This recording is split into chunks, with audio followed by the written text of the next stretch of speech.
Well, dude, thank you so much again for doing this. Our podcast is all about your journey in the music industry and how you got to where you are today. Dope, man. Dope. Yeah. So tell me, where'd you grow up? I grew up in Long Island, New York. Okay. Yeah, so like stone's throw away from Brooklyn, Manhattan, Queens. You know what I'm saying? Just always trying to take that little journey on the train, that little 20, 30-minute journey, and find myself in Manhattan and Brooklyn and venues and studios and shit. So that's a ride, man. It's been a wild ride lately. For real. So are you in Long Island right now? No, I'm out in Kansas City. Okay. Yeah, I'm doing some promo for my upcoming album right now. Right on. Yeah, right now. This is what it is, right here. Right on. I mean, essentially, we could do it anywhere, you know what I mean? But I just kind of was caught here in the whole quarantine pandemic situation, you know what I'm saying? Sure. Working, so I wound up being here most time out of love for this place. For real. That's amazing. So tell me about growing up. You grew up in Long Island. Yeah. How did you get into music originally? Man, I just like, when I was a little kid, my mom like was, you know, we were just coming up, struggling, doing whatever, and I really wanted a PlayStation. So I told my mom for Christmas, like everybody was getting a PlayStation, man. Like, you know, Sure. my cousins, everybody, right? So maybe PlayStation 3 at the time or something like that. Okay. You know, as a little kid, I wanted a PlayStation. So I thought I had it for Christmas, you know, underneath the Christmas tree. I saw this box and I opened it up, and it was a karaoke machine. So it had like a microphone and like you could like record yourself singing and stuff like that on it. Mm-hmm. And literally, like, I didn't take it out for a while, you know what I mean? Like, my mom was like, you don't know. And I always want to be grateful, so I was like messing with it. And like, as soon as I started messing with the microphone, and like they had echo effects and all that shit, Yeah, I like the literally stuck with reverbs. that thing. Yeah, I just recorded myself singing, and I would find instrumentals and, you know, other things and put them on, like had like a little CD deck at the time, you know what I'm saying? And yeah, dude, so that's how it really started. And I just locked myself in my mom's basement for hours, just like singing, writing, and recording on this little piece of shit thing where I don't even know, Lord knows where that thing went. But yeah, that's how it started. That's how I found my interest in doing this shit, though, for real.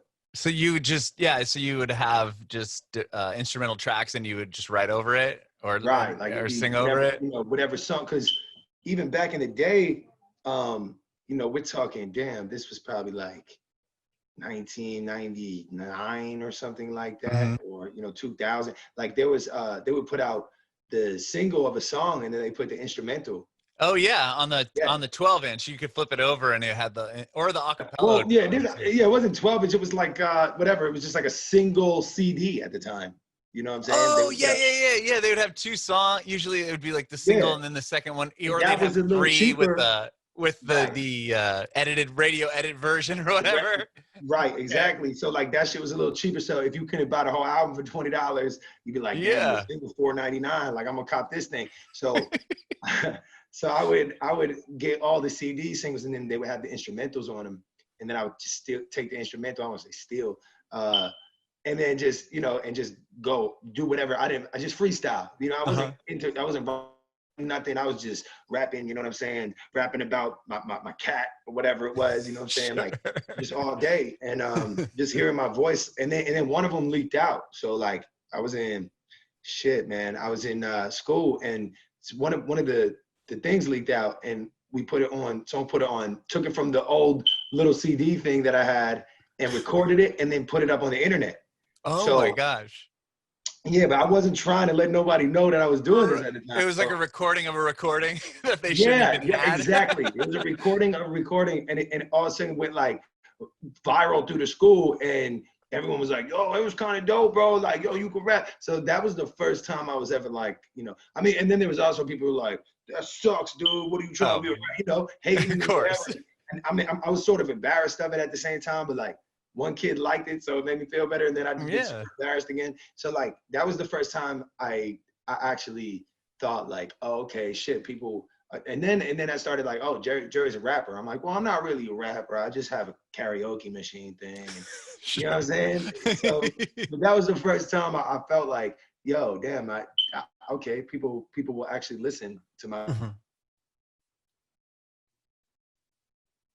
voice on this little machine here. Stop doing it, you know?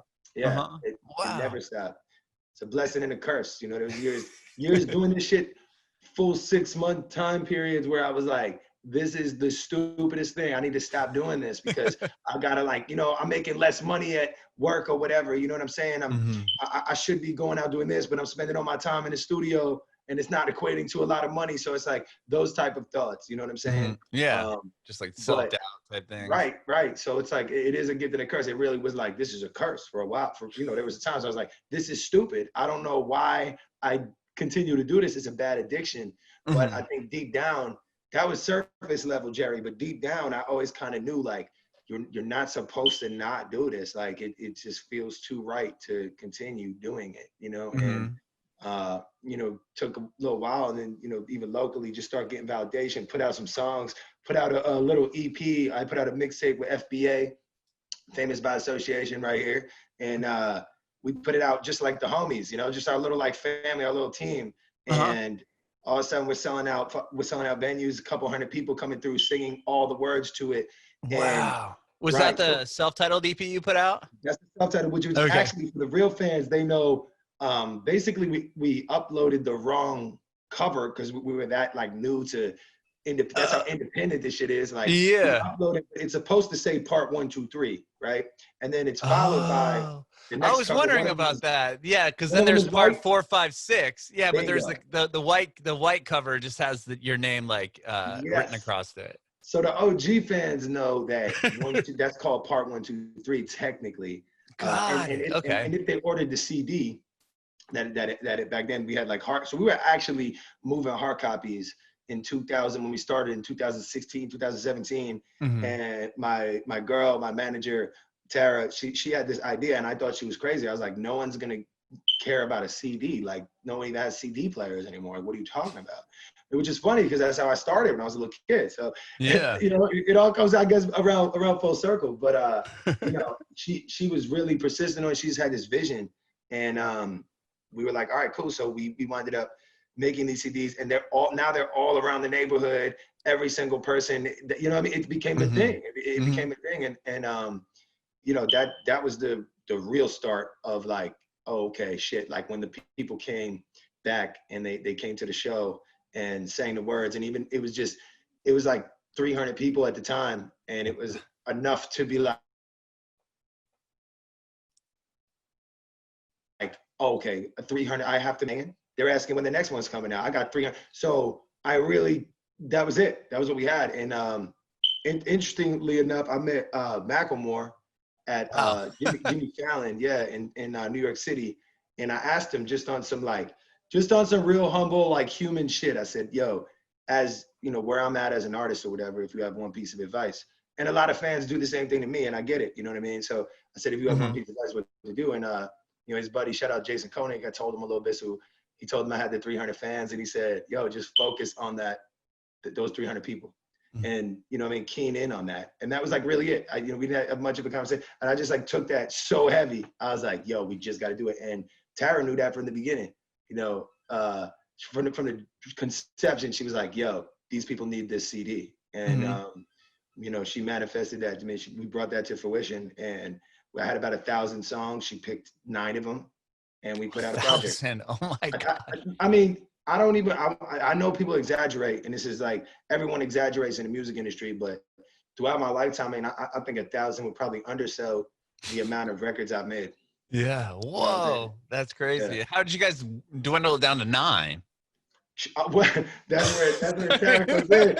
Right. So that's the shit that stands in the way of a lot of artists is, you know what I'm saying? Just oh, this one isn't good enough. Wait till this one's finished. This one, it'll never be finished. It's never the right time. So Tara and my homie Tom, Bree, Wash, that's our little team. And, like, I just kind of trusted Tara to navigate it. And Tara put down, like, boom, here's the list. You know, she made a list, consulted with them. Then obviously I had my say, But I think, and I've learned even a lot of since then, that type of stuff, like you said, how do you do that? Like, I think it really boils down to trusting people who have the same vision as you, and maybe, you know, they could detach from it. So like even in the beginning, Tara used to say it's like a ball, and artists hold it so tight, and it's this big glowing like crystal ball, and that's what it is, the music, right? You hold it like this, but because we create it, we're holding it so tight, and we're so scared to drop it, and we're so scared to let anyone touch it, that sometimes we wind up breaking it ourselves or dropping it ourselves. But when you give it to someone else who also cares, that didn't create it, and it's not exactly theirs, she's more free with that. She could run around and throw it around and pass it here, and she could juggle it, whereas I'm like holding this thing, and you know what I mean? I can't pick the right songs and whatever. So it's really like, you know, Steve Jobs even said, if you can try to build something or do anything, the first step is to build a team. That's it. Like, have a team, have the people in place to facilitate whatever it is you need to do. And however long that takes, if that takes, you know, 5 years before you even really get going, like focus on the team, then start the company. And that's a huge, huge thing that I think, you know, it took me some time to learn, and a lot of people don't understand. It's like, I'm gonna go out there and do it all myself. Like, you know, they end up like Tony Montana, you know, in a mansion doing illegal thing. People get into illegal shit. You know, people start doing immoral shit just to kind of meet this fictitious fucking goal. You know what I mean? Right. Totally. Yeah. I love that analogy with the ball, and you have to just give it to somebody else to pass it around. I was reading.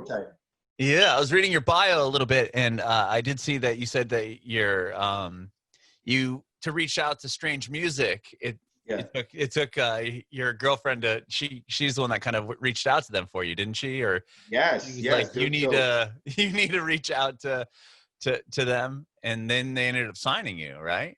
I mean, crazy, man. So like I had seen a documentary on strange music, Travis O'Guin, Tech Nine, and just got super inspired. And the way I move is like, I'm a visionary. Like I have a big vision, and sometimes the details aren't my strong point, right? Getting down the each and every little crevice of it, but I know the vision, and I'm down to do whatever it takes to facilitate. Like, once again, having a team, you know, saying, all right, cool. Tara's really good at, you know, reaching out to people and emails, and she's persistent with that. She's an executor, you know what I'm saying? Tara, get on it. So, I mean, I literally woke up every day and I said, yo, where's my meeting with you know, Travis O'Guin, Tech Nine, you know, whatever. She's like, I'm trying. So like, we push each other, you know what I'm saying? Right. Like, I say, where's my meeting? And she says, oh, where's my song?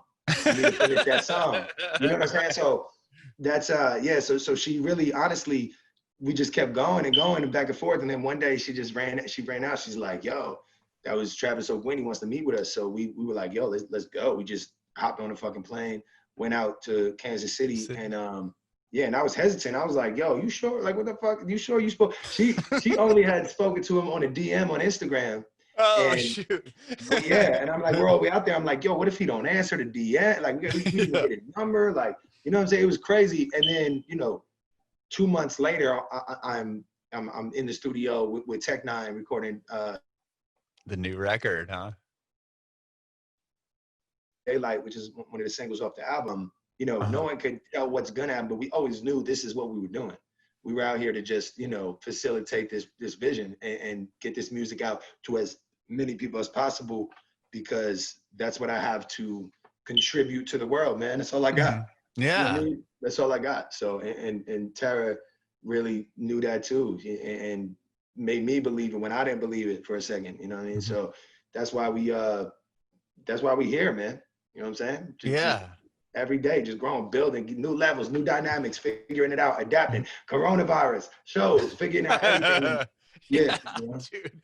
I know, right?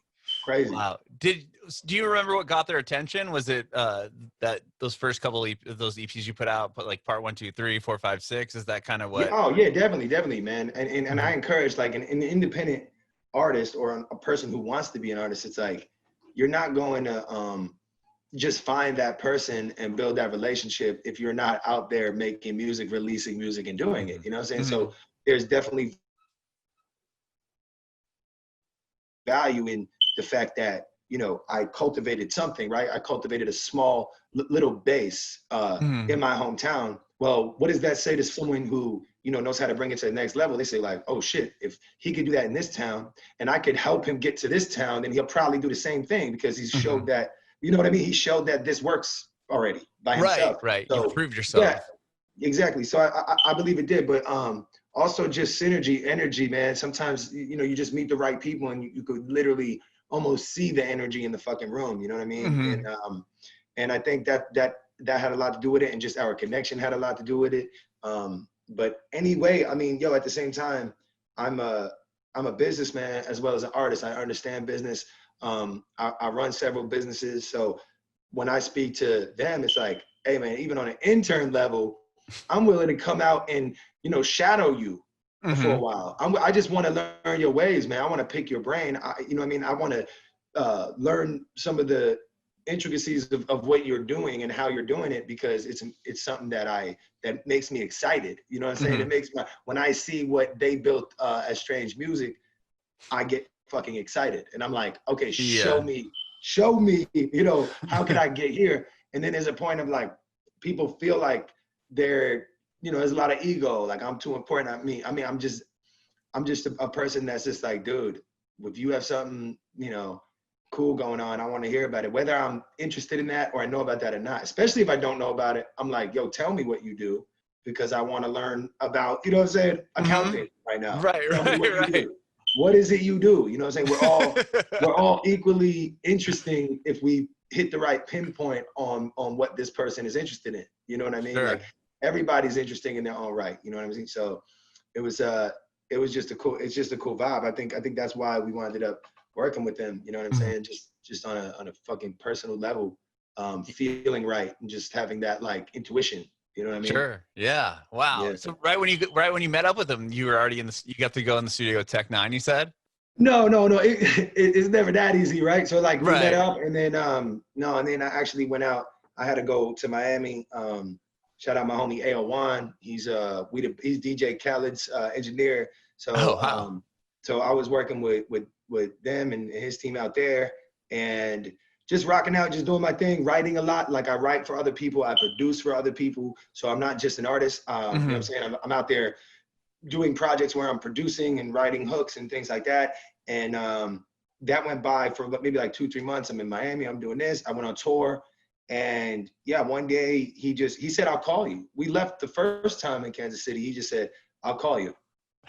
I think he said, let me think about what I want to do. I have some ideas, but I have to figure it out. We said, cool. We didn't hear from him for maybe like 3 or 4 months, whatever it was. And wow. Yeah, and then of course, that's how I am. I'm from New York, bro. I'm gonna email you, I'm gonna call you, I'm gonna text you, I'm gonna WhatsApp you, I'm gonna Facebook you, I'm gonna Facebook somebody. I'm like, yo, where you at? Because that's how I have no shame in that game. You know what I'm saying? That's what got me here. Is like, you need to have that. I mean, I'm out here. Where he at? Where he at? Where the meeting at? Whatever. So we did try to reach out, but and then we just say, hey, let us know. But there's also a line to that, obviously, where you like, sure, let me know when you're available. Da. So yeah, he just called me when we were in Miami, and I was gonna do something out there. Work out a situation with something I had going on out there, and I was about to move out to Miami and all that.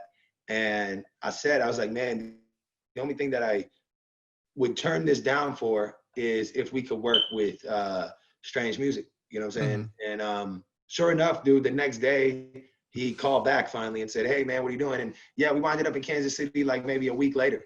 Wow. And then, really just clicking and understanding what it still took a minute. We were in the studio, vibing, making songs, just trying to figure it out. But yeah, it all kind of came together, man. So it's wild. And then, lately the way it's been going is like, I feel like I know these people 10 years. It's been, I had music released for the past 6 months with the label, but the people we're working with, I just feel very comfortable, man. You know what I mean? I can tell that they are who they say they are. And that's huge, man. That's some real shit. Yeah. And the new record comes out on Friday, or a week from today, right? Yes. The 21st. August 21st. August 20th week. I'm like, yeah, man. That's right. Wow. Yeah, pretty excited, I can imagine. Oh, dude, so excited, man. Like, I don't like to hide excitement. A lot of people like to hide excitement because it's like corny to be excited or happy or positive, right? Like that's corny. Like when you say like, hey, if you believe it, you could achieve it. They're like, shut up. Like that's the natural reaction of the world. But like, yes, I am excited how a little kid is excited when you know, he goes to Disneyland, because I never want to lose that youth in me, man. Like some Peter Pan shit, R.I.P. Robin Williams. You know what I'm saying? So, yeah, so I am that excited. I just signed hundreds of pre-orders already within the first like week. You know what I mean? We have hundreds of pre-orders to sign. And that's awesome. Oh man, it blows me away, dude. It really does. Like sometimes you just don't know, man. You're like, I love this. This is everything I have, but it might be shit. And there's only one way to find out. We got to put it out. And, you know, just putting out the little previews and the EPs and the response of it. I'm like, wow, man, like that's amazing. That could have, you know, went a lot worse. So, so I'm blessed, man. I'm blessed.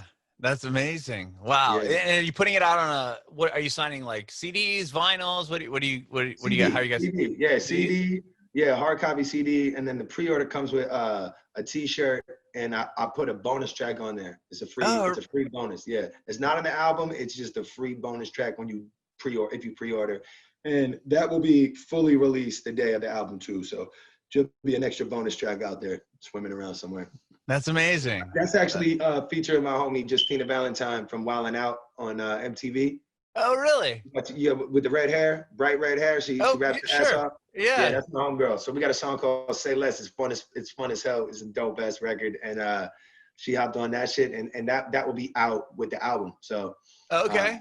As like it looks like you have quite a few features on the record. I mean, Tech Nine's on there. Yes, sir. Yeah, tell me about. Were those all people that were just kind of around the area that you were able to grab? Yo, every feature on the album is an organic. You know, Justina from MTV, from Wildin' Out, whatever. That's my homie. You know what I'm saying? We were actually just on tour together right before I came to Kansas City. You know, when life was normal back then. We were on tour together, Favorite Vibe tour, and you know, we just came up kicking it. You know, shout out to Joan Roman, that's her manager. And then Jelly, yeah, I met Jelly at a Red Rock show in Colorado, and he handed me the fattest blunt I've ever seen in my life. And who are you seeing at Red Rocks? What's that? Who are you seeing at Red Rocks? I've always wanted to go to Jelly that Roll. It was Jelly Roll. It was Jelly Roll. It was Tech Nine show. Jelly Roll opened up. Rich was over there.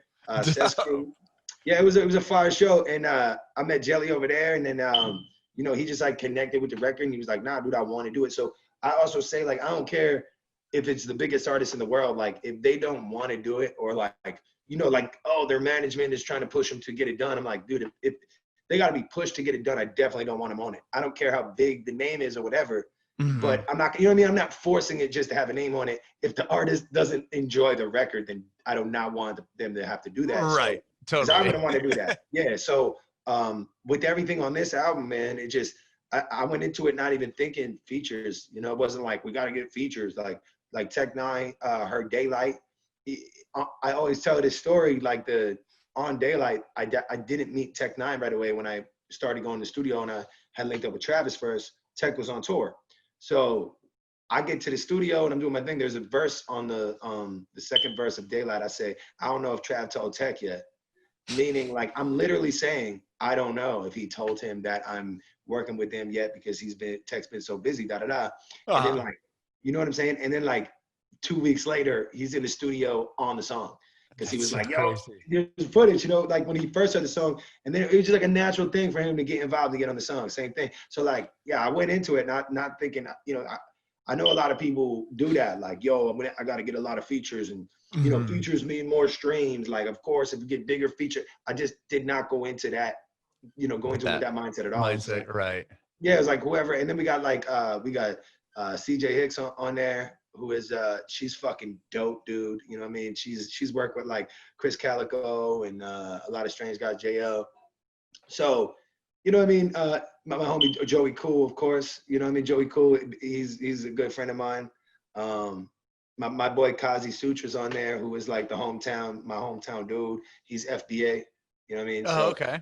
Yeah, so everyone is just really like, you know, I only hit somebody on that shit when it's like, if it's like, dude, this is King ISO, same thing. Like, dude, this sounds like a beat you would be on, or you know what I mean? Like, I hear your voice on this, you know? And, sure. You weren't like that, seeking out, like you said, big names, or like, I'm going to try to get this person because if I get them, then I might get a little bit more streams on my song. I see it so much, man, and it's corny. You know what I'm saying? Like, I don't know if I'm supposed to say shit like that, you know, but I really, it's corny. It's corny. It's a lot of artists that are in the studio, like, worried so much about the feature that it's like, hey, why don't you just like really worry about the song? You know what I'm saying? Because like the song is the most important thing. If it's a good record, it's a good record. You know, it don't matter the genre. It don't matter who's on it. If it's a good song, it's a good song. You know what I'm saying? Sure. And, yeah. A lot of people don't get that concept sometimes. Yeah, you know? totally. We preach it over here. That's awesome. So have you been able to like perform any of the songs due to like COVID? I mean, are you going on Instagram or anything like that? Yeah, so I've been going live on Twitch. Okay, Twitch. Yeah, shout out to Logic. Logic just did a fucking crazy deal. I don't know if you mess with Twitch at all. I don't. My son does. He's on it. Yeah, that makes he sense. streams on it and stuff. He's video games on it. Yeah, it's a young thing, man. These young kids, they know their fucking Twitch, man. Oh, dude, yeah. But I was doing that. I mean, I would say like, well, I say, oh, y'all say, a, right, and then like these 67 comments, a back. Oh, that's awesome.